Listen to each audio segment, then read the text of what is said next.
Assalamualaikum warahmatullahi wabarakatuh. Alhamdulillah. Nahmaduhu wa nasta'inuhu wa nastaghfiruh. Wa na'udzu billahi min syururi anfusina wa sayyiati a'malina. Man yahdihillah fala mudhillalah wa man yudlilhu fala hadiyalah. Allahumma salli wa sallim ala sayyidina Muhammad wa ala alihi wa ashabihi ajma'in, amma ba'd. Saudara-saudariku, uhibbukum fillah. Haramnya dusta dan 4 ancaman terhadapnya. Dusta adalah sesuatu yang tercela dan menyakiti orang yang didustai. Ada 4 ancaman bagi pendusta. Pertama, dusta atau bohong membuat seseorang tidak beriman kepada ayat-ayat Allah. Islam melarang dusta. Sebagaimana disebutkan di dalam Al-Quran, Allah Subhanahu wa ta'ala berfirman, Innama yaftaril kadhibal ladzina la yu'minuna biayatillah wa ulaika humul kadzibun.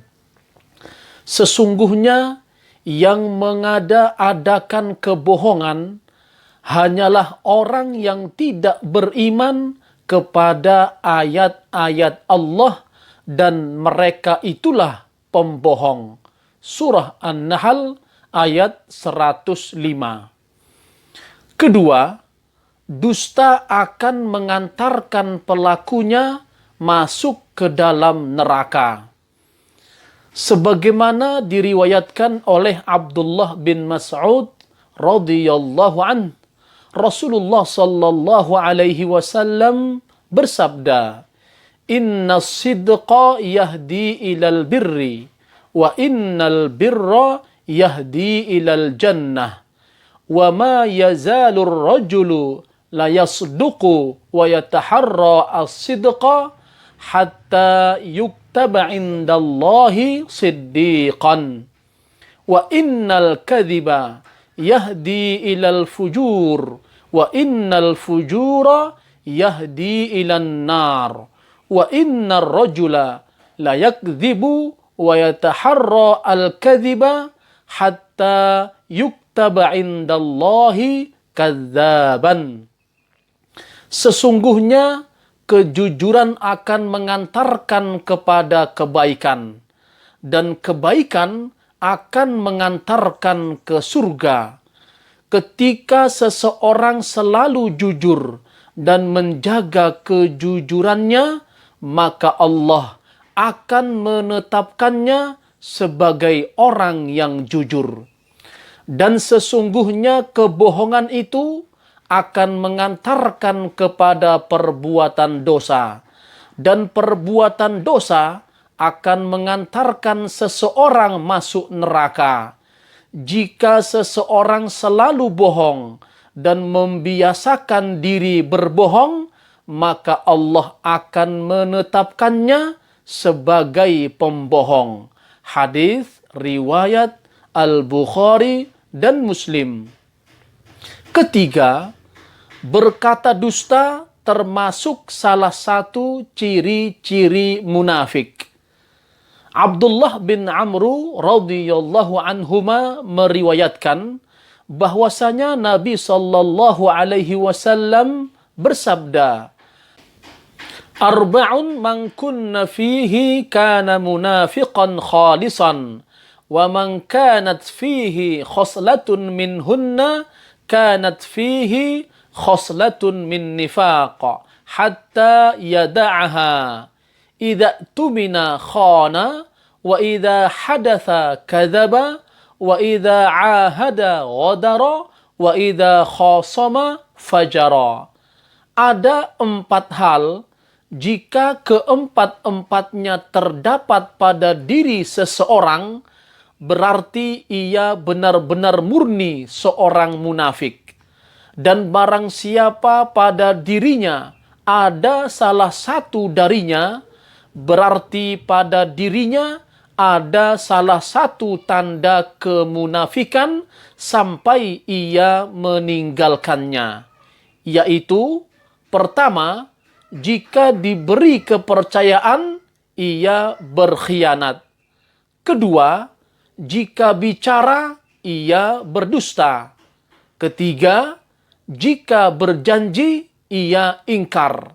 Dan keempat, jika bermusuhan, ia berbuat keji. Hadis riwayat Al-Bukhari dan Muslim. Keempat, pada hari kiamat, seorang pendusta akan memotong-motong sendiri dagunya, tenggorokannya, dan matanya. Rasulullah Shallallahu Alaihi Wasallam juga pernah menggambarkan siksaan yang akan dialami oleh seorang pendusta.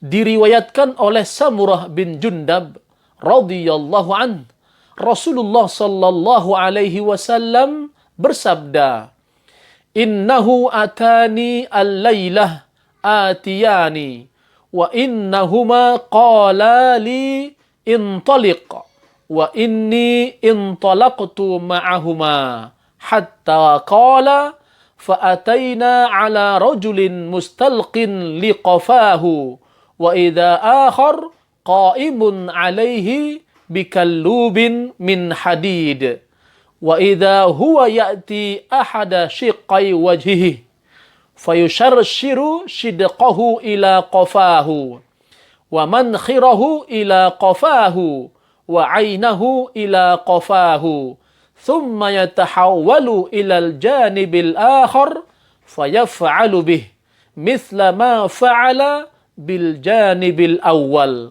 fama yafrughu min dhalikal janibi hatta yasihha dhalikal janib kama kana, thumma ya'udu alayhi fayaf'alu mithla ma fa'ala al-marratal ula." Qala qultu subhanallah ma hadhani. Qala innahu ar-rajulu yaghdu min baitih fayakdhibu al-kadhbata tablughul afaq. Semalaman aku didatangi dua orang, keduanya mengajakku pergi dan berujar, "Ayo kita berangkat." Aku pun berangkat bersama keduanya.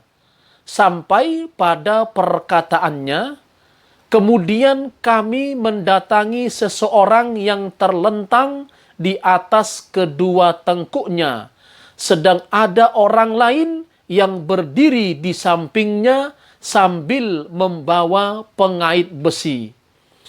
Ia memegang salah satu sisi wajahnya dan memotong-motong dagunya hingga tengkuknya, dan tenggorokannya hingga tengkuknya, dan matanya hingga tengkuknya.